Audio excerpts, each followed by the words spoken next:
Welcome to the Economic Rockstar Podcast with your host, Frank Conway, connecting brilliant minds in economics and finance.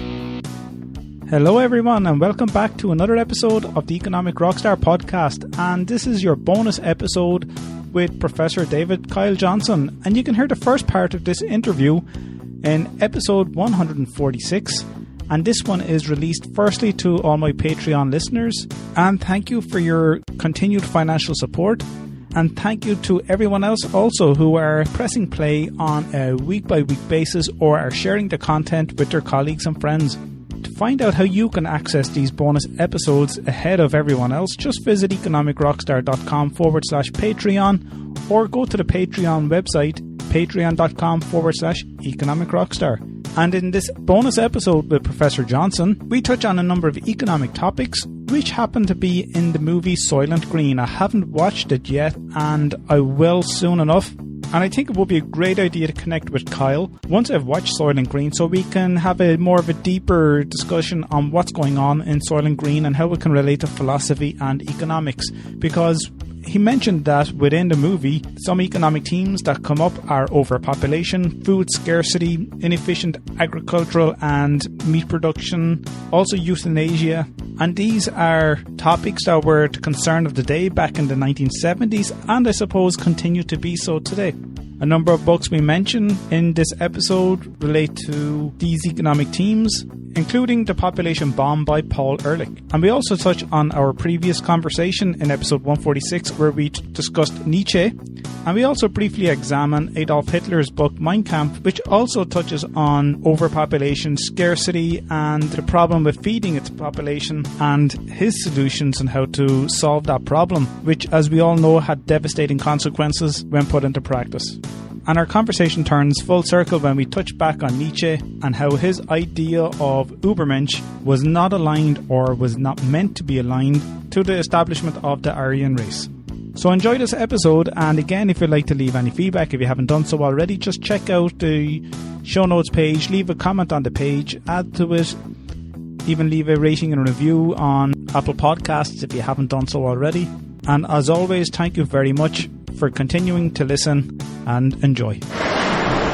So to get a single cow that you slaughter and turn into a few slices of beef, right, you're literally feeding it, tons and tons of grain over its lifetime, wasting tons and tons of water growing that grain that you eventually feed it, right, all to produce, a few slabs of meat. Where if you had instead had spent all of that water and used all of that grain to, keep humans alive, you could have literally kept, hundreds upon hundreds upon hundreds of people alive for their entire life. Because I have a number of episodes with other guests, one on Star Trek, another on Star Wars. I think there's one, not that I think, but I know there's one on, what's the one, the Mockingjay, the Hunger Games. Hunger Games. Games. So I've a number of these, and personally I wouldn't like to limit it to just that, and I'd like to expand more on it. There's another on Harry Potter. So you do a number of those on the lectures on your course, but there's one movie that I recorded on my Skybox, and I've yet to watch it, and it's Soylent Green. Aha. And I like the sound of it, and I can't wait to sit down and watch it, even though I have it on the Skybox for the last year and a half, and I need that moment just to sit back and enjoy it. But this is a movie that was made in the 70s, maybe even in 1970, and it has a lot of economic themes in it. And I think it's a nice way to perhaps end this conversation we're having, because it is a sci-fi or science and philosophy, or science fiction and philosophy, but also the many economic themes that we find ourselves discussing in textbook or previous economists who've talked about peak oil or peak population and the threat to humanity, which may not materialize, but we still like to have the drama that's played out in these science fiction movies or these dramas. Yes, good. So tell me, this is interesting because I didn't send you I have a lecture on Soylent Green. Okay. And I didn't send it to you because I didn't initially think of that as an economic issue. So because I could say this without giving away anything. It deals with overpopulation, right? It's set in a world where overpopulation is rampant. tell me, so I know, because I don't want to spoil anything. If you've never seen Soylent Green, I don't want to spoil anything. Tell me what you know about Soylent Green. All I know is when I turned it on, I didn't realize it was a 1970s movie, and I had that. All I saw was a Charlie Heston, and I think he had a peak cap on him or something like that, and it was all I recognized was an improvement in Technicolor or something. Okay, all right. And I turned it off. It was late at night, and I think I saw it as a 3-hour movie, perhaps. Okay, yeah, it's pretty long. It is pretty long. And so you have to brace yourself for that when you watch it, because it is made in the 70s. Movie making was a little bit different back then. So, there's a lot of exposition. It kind of moves slowly and that kind of stuff, right? So you need to be ready for that. And I wasn't ready for that particular night when I went to press play. So Right. I didn't watch one bit of it at all. Yeah, so you need to be in a position where you're like, okay, I've got time to do this. I'm not in a hurry. I can just sit down and kind of take this in. And so it will, but you don't know about the ending or anything like that. Absolutely nothing. Okay, so this is going to be, I'm going to tread very lightly. I don't mind you spoiling it on me, but we put the warning out there for everybody else. No. I do not want to spoil it for you, because this is a rare thing. This is, it is akin to, like, you've watched Star Wars, right? Yeah. Right? So you not knowing anything about Soylent Green is almost akin to you not knowing that Darth Vader is Luke Skywalker's father. Right. If you had not watched Star Wars yet and did not know that, I would not spoil it for you. So I am not going to spoil Soylent Green for you. However, we can definitely talk about overpopulation as an economic problem and the kind of philosophical questions that it raises. So I can tell you a little bit about my lecture. Essentially, the kind of question that I get at by using Soylent Green is euthanasia. And like ethical, and this is why I didn't think of it as an economic issue, because it's this. I raise this kind of moral issue about overpopulation and whether euthanasia would be an appropriate solution, essentially, for that problem. And essentially, the answer is no. I mean, long story short, euthanasia would not be an effective method for dealing with overpopulation. Birth control is what is actually a much more effective method of population control. However, like what leads into this, and this actually, the overpopulation lecture comes out of a lecture on global warming, which the economics lecture I sent you on capitalism leads into a lecture on global warming. This could be also construed as an economic issue, right?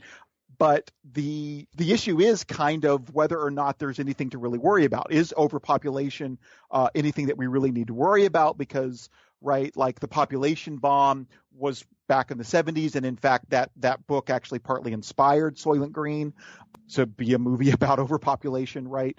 But the worries that book brought to the forefront did not come to fruition. We did not run out of food. A lot of people thought we were going to run out of food because of overpopulation. We did not, right? And so people are apt to say, well, all these were people, these economists and environmentalists are, always worried about these things, and they're just doomsayers, these worries that don't come to fruition. But on the other hand, you could argue, however, that the population bomb was right. It was just its timeline was off. And that the reason its timeline was off was because it did not anticipate the development of, semi-dwarf wheat and other genetically modified crops and organisms and that kind of stuff that allowed for us to, exponentially increase the amount of food that an acre of land can supply, right? And so the population bomb was right. The earth is eventually going to have too many people on it, and we are going to outstrip our ability to feed the number of people that there are. It was just wrong about when that was, because it didn't foresee the development of genetically modified crops and that kind of stuff. But there has to be a physical limit to the amount of food that the planet can grow, even with science, right? Even with genetically modified crops and that kind of stuff. And so we may, semi-dwarf wheat and golden rice and that kind of stuff were godsends and saved millions and millions of lives because it allowed for them to be fed. But we may have just delayed the inevitable, And eventually we are going to run out of food. And, save the invention of something like, something that would seem to be technologically impossible, like food replicators from Star Trek, where you can just, take any bit of energy or matter and convert it into whatever food you like. Unless something like that, advances technologically, we will eventually run out of food. And we're going to be stuck with this problem of overpopulation. And we may end up living in a world like the one depicted in Soylent Green, where, for example, there's an interesting a scene that this is not spoiling anything. Basically meat is very, very rare in the world of Soylent Green. I was just going to mention meat all right now, given that it's currently they're doing lab growing meat, and that could compensate for the need to use land resources for cattle grazing. Right, absolutely right. Which is one of the way that we produce meat now is one of the most inefficient methods for calories for production, right? So there's two things that are like, one is it is a huge producer of climate change, right? It produces tons and tons of carbon dioxide, not only literally in the equipment that you have to use to grow the crops, but then, everything from the equipment that you have, all the diesel that you have to burn to run the tractors and the combines and the trucks and all of that kind of stuff, and to move the cattle around, et cetera, and to move the grain around. But then literally, whenever you're feeding the cattle are emitting, methane as a greenhouse gas, literally in their farts, right? And that kind of sounds silly, but that's actually a legitimate, environmental problem, right? And so it's our meat production is a huge contributor to climate change. But on the flip side, it's also one of the most, if we're talking about overpopulation and feeding people, it is one of the most inefficient ways to produce food, because of what you're doing is, think of it this way, the grain that you produce is much more calorie dense, and it can go a lot further into feeding humans. What you're doing to get a single, to get a single cow that you slaughter and turn into a few slices of beef, right? You're literally feeding it, tons and tons of grain over its lifetime, wasting tons and tons of water growing that grain that you eventually feed it, right? All to produce, a few slabs of meat, where if you had instead had spent all of that water and used all of that grain to, keep humans alive, you could have literally kept, hundreds upon hundreds upon hundreds of people alive for their entire life. And instead, you've spent all of that time and money and resource on, a single meal for a few people, right? To give them a nice steak dinner or something like that, right? It's just an extremely inefficient method of food production, essentially. And once if overpopulation becomes a problem and food starts to become scarce, meat will become very scarce unless we can start developing it in labs and growing it in labs and that kind of stuff in an efficient way, which maybe we can, but that remains to be seen. I'm sorry for digressing you down that path. So you were saying about the meat in Soylent Green then? Oh, right. That just, all I was saying about that is that there's this kind of interesting scene in Soylent Green where Charlton Heston and his friend Saul come across some meat that they literally haven't eaten meat for years, and it's a very kind of touching and interesting scene where they actually find some meat and eat it. It's a kind of it's maybe iconic in a certain kind of way, but anyway. Do they, so that moment where his name is Soylent Green, is it Charlie Heston's character's name? No. The Soylent Green is not the character's name. It is. Oh my gosh, I'm blanking on it. Charlton Heston's character is. Let me pause your. Don't pause your recording, but let me look Wikipedia. It up. So let me. I'll look it up in my lecture here. And I'm going to send you these lectures, although do not read them before. Do not read them before you watch it. You have to watch it first. Also, Soylent is the corporation who's restricting, causing the scarcity. Yes. Oh, well, they're actually trying to deal with the scarcity. They don't cause the scarcity. The overpopulation is what has caused the scarcity. Okay. They are trying to deal with it. So Frank is his name, interestingly enough. Frank Thorne is the Charlton Heston's character. Okay, so let me give you a pause here and then we'll return. No, that's fine. People will be shouting that out and they're glad that you came up with that anyways. If you're listening, it's Frank. So Soylent is not the character's name. Frank Frank Thorne is actually the character's name, and his buddy is named Saul. So they're having this moment together. I'm just wondering, did we eat the meat? Did they look at it longingly and then taste the meat? And is there that kind of connection? Yes. Okay. Yes, it is like kind of this euphoric experience, right? They're not willing to sell it on or anything, no? No, they definitely eat it. They definitely eat it. Yeah. When you were describing Soylent Green at the beginning, when they were talking about overpopulation, euthanasia, scarce resources, I don't know if you've ever read Mein Kampf. No, I have not read it. I mean, I know what it is, but I've not read it. In it, it's terrible saying it now, but just in it, Adolf Hitler's hypothesis or his approach was to follow something similar because of the German population was growing, and then there were going to be scarce resources and scarce land, so they wanted to take over some of the land and the resources that other countries had. And that was his way of dealing with it. It almost ties in with the connection of the Emperor, the dark side, that you were talking about, and the lack of morals, and it doesn't win out at the end. And Nietzsche was talking about Ubermensch in terms of the likes of Elon Musk and Bill Gates, as you mentioned. Right. And not the Uberman, the Superman that Adolf Hitler had believed was the type of the race that they had, was the Aryan race, or it was the Aryan race, wasn't it? Yeah. Yeah. So, that has those kind of similarities, and that's what I was wondering, was Soylent Green built up based on that type of kind of creating that environment or that economy where there was overpopulation, euthanasia to solve the overpopulation crisis and the resources? Not that they went that far in terms of what happened in World War II, but you did say it was based on a book that came out at around the same time about Yeah, so there's if I'm remembering correctly, it is based originally. Oh, let me look at this. Let me look this up too. Let me make sure I get this right. And do not Google Soylent Green. I was scrolling down. I said no, I can't. I'm not good. I'm marked out logging out of it. Yeah, don't like Google Soylent Green. You just need to go watch it tonight. Is what you need to do. It's okay. So yes, so Soylent Green is based on a 1966 science fiction novel called Make Room by Harry Hansen, and it is, again, it is generated by this fear of overpopulation.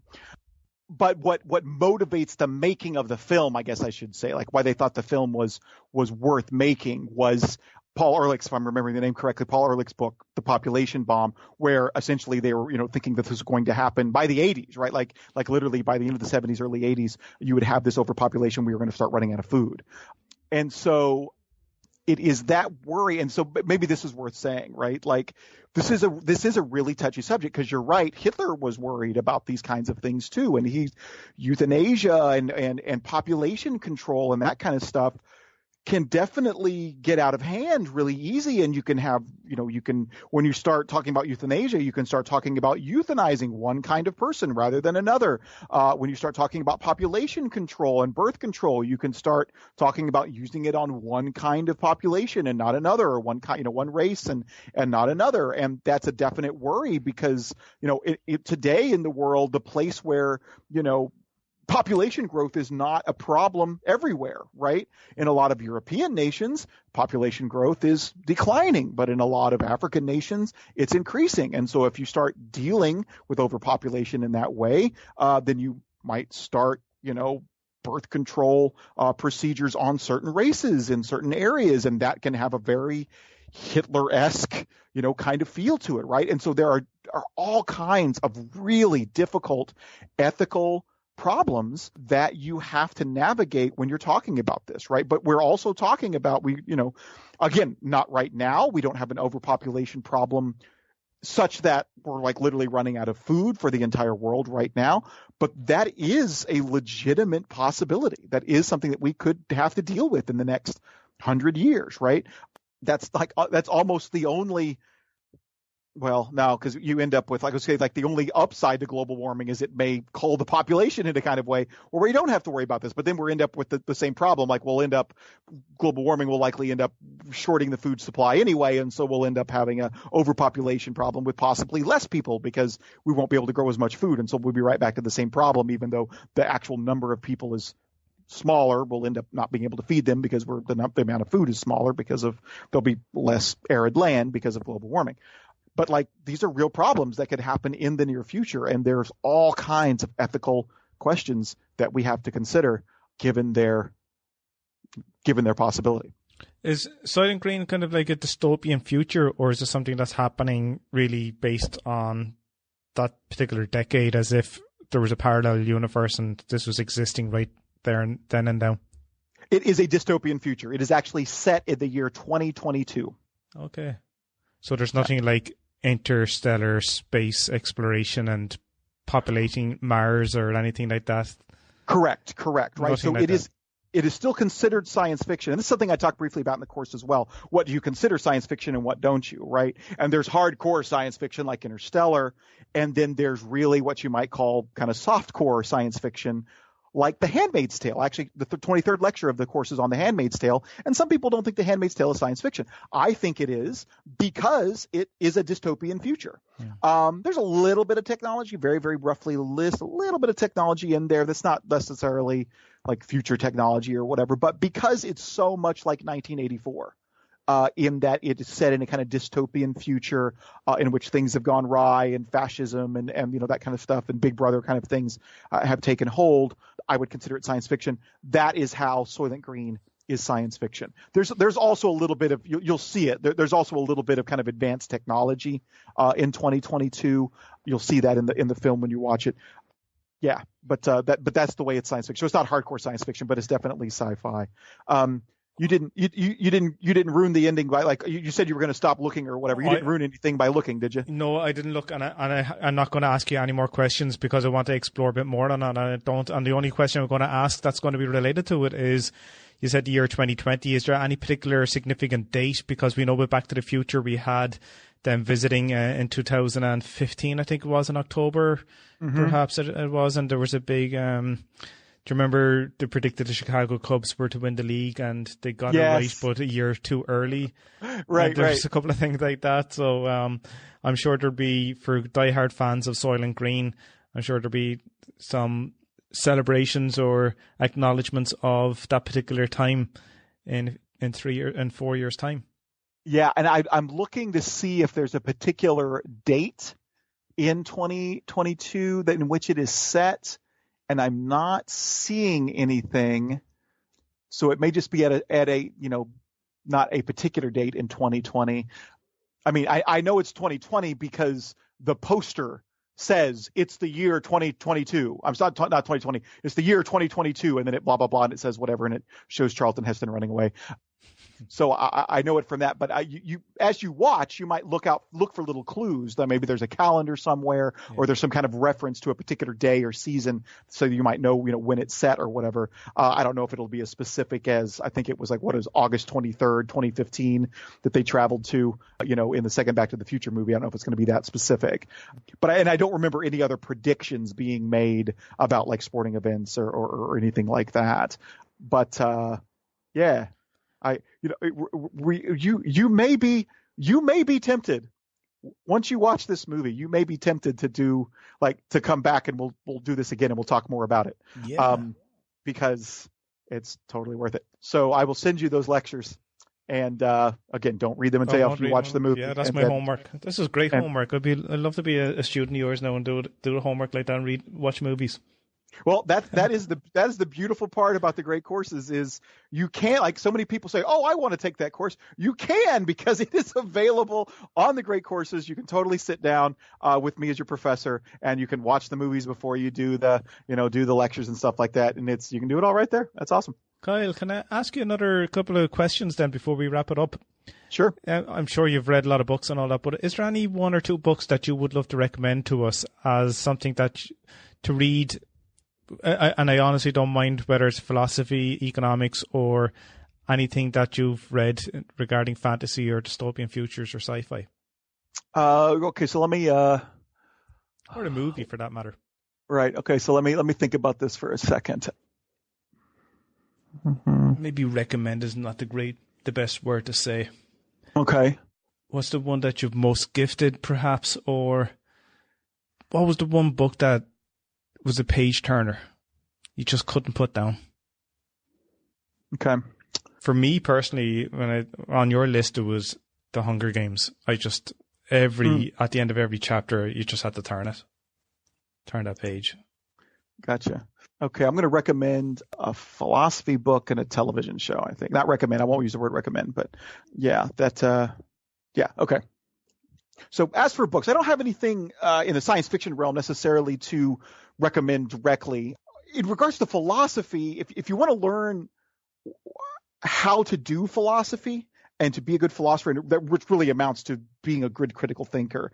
A book that I use in multiple classes, that I have read through multiple times, that I encourage people to read for this very purpose of teaching people critical thinking, is Ted Schick and Louis Vaughn's book, How to Think About Weird Things. It is a textbook, but it does not read like a textbook. And it is just a beautiful primer in the importance of learning to think critically and then how to think critically. And it is monumentally interesting because they literally talk about, it's how to think about weird things. There are countless number of weird things that people always want to think about and talk about. Everything from like UFOs and aliens and ghosts to conspiracy theories and that kind of stuff, but also everyday things, and like creationism is got and psychic powers and stuff is in there, but also just ordinary things. And it teaches you how to think about those extraordinary weird things, but also ordinary things in this extremely meticulous, straightforward, and very, very helpful way. I use this book in my critical thinking classes. I use it in my logic classes, and I give a primer on it essentially in every philosophy class that I teach, because my students need to know this kind of thinking before, and they don't always get it in other classes before they take any of my classes.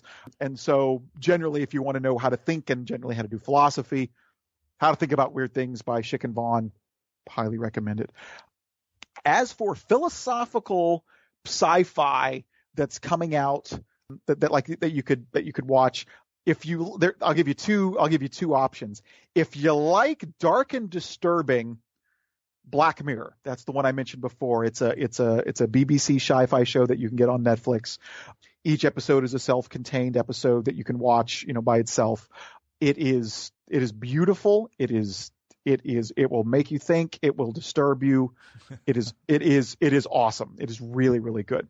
If, however, you want something a little bit more uplifting and a little bit more bright and has a more of an optimistic outlook, Seth MacFarlane's new show called The Orville, which is on Fox, is fantastic. People kind of wrote it off. It got a really negative critical review, I think, because critics just watched the first episode and didn't like it. And like all shows, it kind of has to get its feet. The first episode is a little rough, but it's still good. But it is, people expected it to, because it's Seth MacFarlane, who does Family Guy and Teddy and, all this, they expected it to be Spaceballs, but just for Star Trek instead of Star Wars, right? It is nothing of the kind. It is more like Star Trek meets MASH, where MASH is a comedy, but it also is a real show about something that, really happened with real characters that treats, and talks about real social issues with real characters that you care about. That is The Orville. The Orville is tackling philosophical issues almost every episode in a beautiful, monumental way. And really important social issues, and the social commentary is spot on. It's smart, and it's a beautifully produced show with fantastic visuals and that kind of stuff. And it's also funny as hell. It's so fun to watch. Seth MacFarlane's funny as good. Yeah. So it just to give you a taste, like in like the second or third episode, to give you a taste, like the philosophy and the social commentary. There is a race of beings in the show called the Mocklins, and they're an all-male race. Everyone in the race is male, and there's a couple on the Orville on the ship, and one of them is like the second officer, and the other one just lives there with him on the ship, and they have a baby, and it's hatched in an egg, and when it's hatched, it's a female. It's a female born to an all-male race. And they immediately ask the ship doctor to do a gender reassignment surgery on this infant. And the doctor says, I'm not doing that. That's immoral. And they're like, what are you talking about? It's not immoral. You would correct the cleft palate.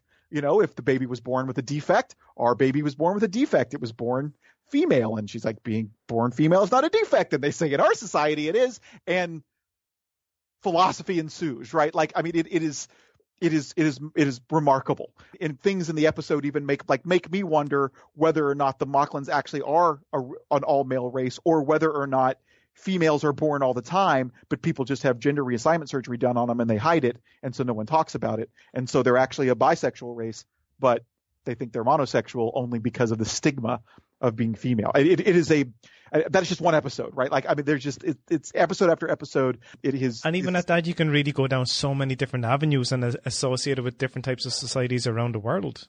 Absolutely. Absolutely. That's what makes the show so brilliant. It's so good. So if you're looking for bright but good philosophical sci-fi, The Orville is where it's at. And dark, it's Black Mirror. Black Mirror. I'd love to know, how do you get all of this done? Because I haven't clicked into any of the videos, but 24 videos, you have the mock-up, you have your sets and your backgrounds all done. It must take a lot of time. Do you have your own personal studio? Do you go somewhere to work on this? Oh, no, yes. There's all the writing to prepare for, the animations, the notes, the material. What advice, how do you get it done? What advice can you give us, and for anyone who wants to, like myself, who wants to go down that road? Well, you got to be lucky. So the Great Courses is actually technically the Great Courses is the product. It is produced by a company called The Teaching Company. The Teaching Company is a big company. That's all they do is produce Great Courses. And so they recruited me. They came to me and said, we would like you to do a course on metaphysics. And so I did that. And then they liked it and they got a good response. And so they've kept asking me to do new courses. So the way this works is, so this is just my course on science fiction is just one of literally thousands of courses. Maybe I should say hundreds of courses. I'm not sure if they're over 1,000 or not, but literally thousands of lectures. And they've been doing this for a few decades now. And so the process is they ask me to do a course. They do research with their customers to see what their customers want. Whatever falls into my wheelhouse, they ask me to do.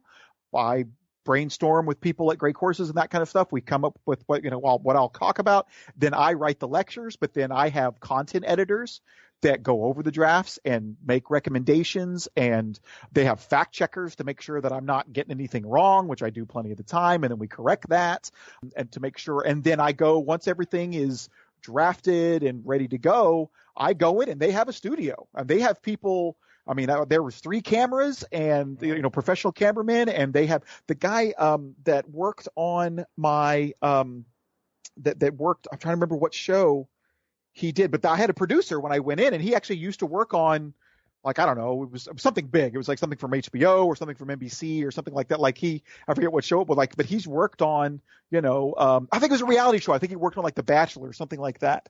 But these are consummate professionals who really know what they're doing, and they understand all of that stuff that I don't understand. And it's a huge production. And so I went in for basically 2 weeks, and we sit down and they make the set, they build the set, they do all that stuff. They were generous and let me bring in my sci-fi memorabilia and that kind of stuff to set in the background. But they do all that production. And so it's not just me. It is a whole team of people that work very, very hard at the Great Courses to pull these things off and make them look nice and make sure the academic content is top notch and that there's, as few as we can make it, no mistakes and that kind of stuff. And so I'm the star of the show, as it were, because I'm the one on camera. But just like a movie, there's a whole host of people in the background, kind of making this thing work. One question that I tend to ask my guests, and I kind of haven't asked it in a while, it kind of comes and goes lately. And you can choose the method of time traveling if you want to change it. But if you could step into the DeLorean and time travel, what era would you like to go back to? Who would you like to meet? And what type of what conversation would you think you'd have with him or her? Okay, so I can only go back. I can't go forward. Well, yeah, that was someone asked that before, and go for it. Go for it. Since this is dystopian future is what we were talking about, yeah, go for it.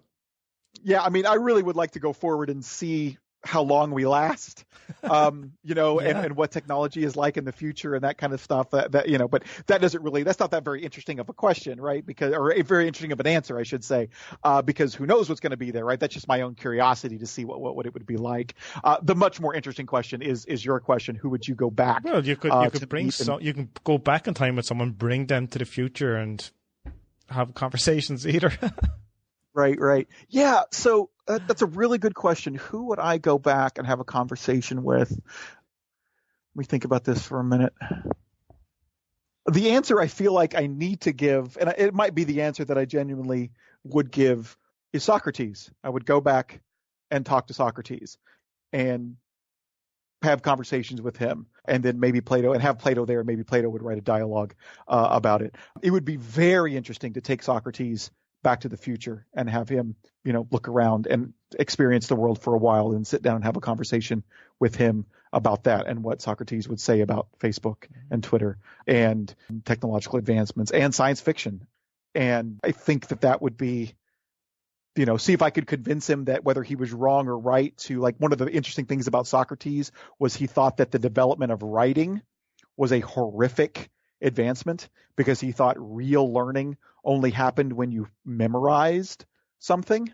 And he thought that people being able to write things down was going to make them intellectually lazy because you didn't have to memorize anymore. You could just write it down and forget about it and look it up later. And maybe convince him that he was wrong about that, perhaps. Although maybe he would argue that we'd be better off if we had stayed in the condition that he was in the kind of Greek world that he lived in. But I think that's my answer for now. I think I might think about it more and have a different answer later. But that's probably the best one. Cool. Kyle, cool. As always, like every guest, thank you very much for joining me in Economic Rockstar. I really enjoyed the conversation. It was a little different, and that's what I like about it.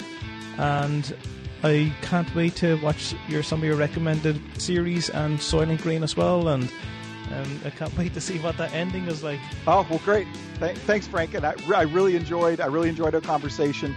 I'm very glad that we did this. And if you want to talk more about Soylent Green after you've watched it, I'll be glad to do so. It was great fun. You are an economic rockstar, Kyle, and thanks very much for joining me. All right. Thanks again. I'll talk to you soon again, and enjoy your week.